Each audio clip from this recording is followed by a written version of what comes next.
ሰው ኖሮሽ እንደሌለው ነገ ሰርግሽ ሆኖ ዛሬ እሱን ማግኘት አስፈላጊ ነበር። ይቅርታ እኔ ልሂድ። ቁጭ በል። ታውቃለህ፣ ሁሌ የሚያስፈራኝ አለመወደድ፣ አለመፈለግ ወይም መጥቷል ነበር። ሁሌ ያስፈራኝ የነበረው ስሜት አልባ በድንን ታቅፎ መተኛት ነበር። በእኔ እቅፍ ውስጥ ሆነሽ እሱ እንደምታስቢ ማሰብ በጣም ያስፈራኝ ነበር። ፍራቼን እውነት አረግሽልኝ አይደል? የኔና እሱ ጉዳይ ያለቀለት ነገር ነው እኮ። ዝም በይ አፍሽ እንጂ ልብሽ እሱ እንደማይል ጠንቅሽ ታውቂያለሽ። ወይስ ዛሬም ዓይንሽን በጨው አጥበሽ ልታሽ ነው? አንተስ ብትሆን አይደብርህም?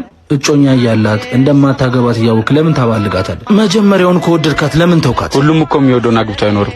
ማንም ሰውም እኮ የማይወደውን አግብቶ እያስታመመ መኖር የለበትም። እኔ እኮ እወድሃለሁ። ዝም በይ።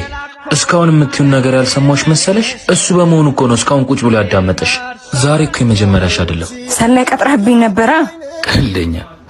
ለማንኛውም ለኔም ለቤተሰቦቼ ለአንቺ ሳይሆን ለቤተሰቦች ክብር ስል ነገ ሰርጉን እንደምንም አሳልፋለሁ። ይዙ ለማዘረቅ አድርሽ የመጣው ጠብቂ። አሁን ተጠርቶ አሁን አቧራ።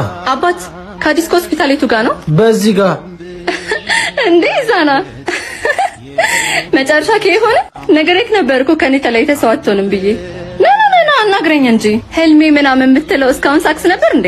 ወይስ እስካሁን አልነቃህም? ሆስፒታሉን ነበር አይፈለግሽው? ትክክለኛውን አቅጣጫ እንኳን ብትጠቁመኝ በአንተ መንገድ አልጓዝም። እሺ ወይ ዛና በቃ እንደሆነ ቀረክ። ሶሪ ይዙ ቆየው ብሻ ኪናሽን ፏ አድርጌልሻለሁ።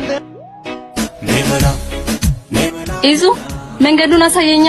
ኢዛና ይቅርብሽ፣ በተሳሳተ መንገድ እንዳትጓዥ። ቻው